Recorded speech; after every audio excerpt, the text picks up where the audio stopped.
Саламатсыздар ма? Өтіп кеткен тақырыпта біз көп бедер туралы айтып кеттік. Элементтерін, типтерін, пішінін, морфологиясын, бедердің өлшемдері бойынша жіктелуін, бедер жаралу генезисі бойынша қалай жіктеледі екен, пенеплен дегеніміз не, педиплен, педимент туралы түсініктемелерді қарастырдық. Бедердің жасын, абсолютті жасын қарастырдық. Енді бүгін біз жаңа тақырыпты қарастырып кетеміз.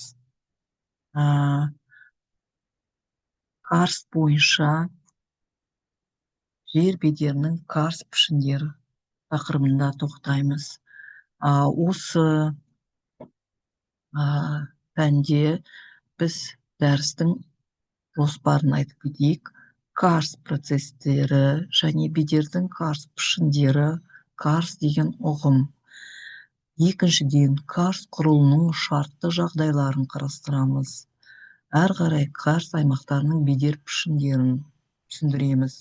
Жалған карст дегеніміз не? Орысша айтып кеткенде псевдокарст процестері мен бедер пішіндерін жоспарлаймыз. Мақсатымыз осы карст құбылыстарының пайда болуына басқа қандай да табиғи факторлар әсер етеді екенін қарастырамыз. Карсты процестердің жүзеге асуының негізгі себебін білу қажет. Карст Югославиядағы карст үстірті атымен аталған тау жыныстарының суда еруінен және онымен байланысты химиялық процестерден туындайтын құбылыстар және сол процестерден жаралған бедер пішіндері. Карст жер бетіндегі және жер астындағы сулардың бірлескен әрекетінің нәтижесі. Олар әктас, доломит, бор, әксәс, мергел, мәрмәр, гипс және түрлі тұздар таралған өңірлерде байқалады. Тас тұзы мен гипстің ерекшеліктері қарастырып кетсек, доломиттен жоғары бола тұрса, гипстік және тұздық карст жер бетінде сирек таралған. Әктас пен доломит әдеттегі жағдайларда жай ериді, бірақ олар гипс пен тас тұзына қарағанда кең тараған. Сондықтан бұлар айрықша және көбірек зерттелген.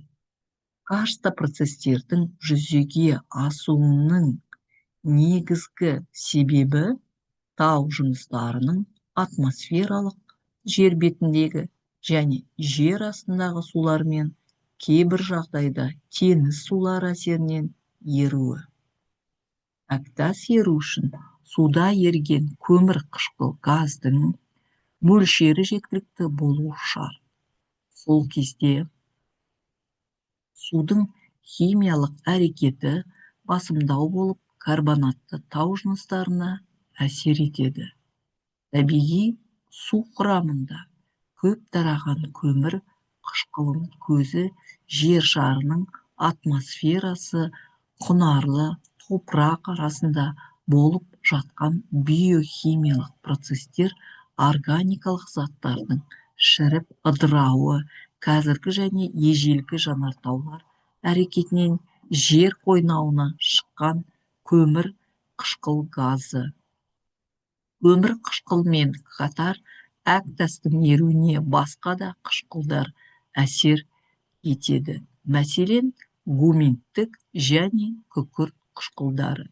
Бірақ карст процестерін дамытуда көмір қышқыл газының орны ерекше. Карст құбылыстарының пайда болуына басқа табиғи факторлар әсер етеді.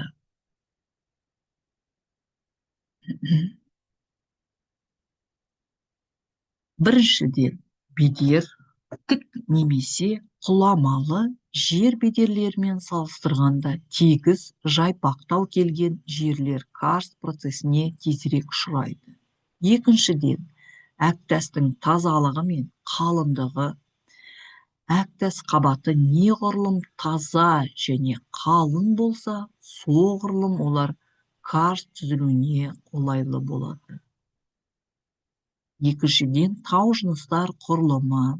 Жұмыр, ірі кесекті әктастар ұсақ түйірлі сбестастарға қарағанда карст құбылысына баяу ұшырайды.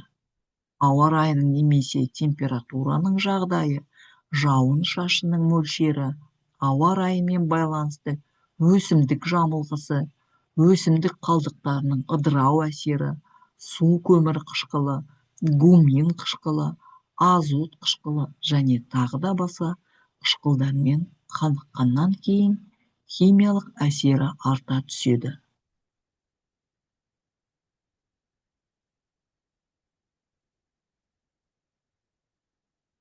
Мына жерде карст пішіндер көріністері. Карст пішіндері.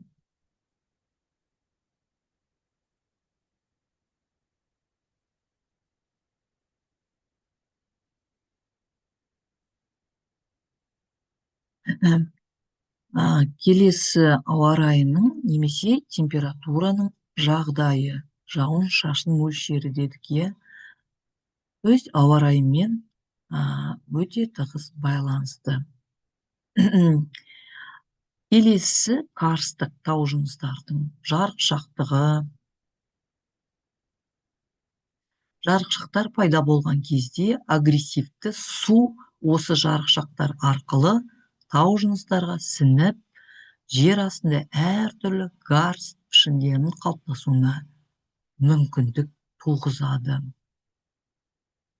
Енді келесі жолы біз ары қарай судың жер асты циркуляциясын қарастырып кетеміз. Мына суретте атмосфералық ауа райының жағдайын көріп тұрсыздар. Жауын шашынның мөлшері қалай осы карст пішіндерді туғыздырады екенін әрі қарай дамытып келесі курста қарастырамыз.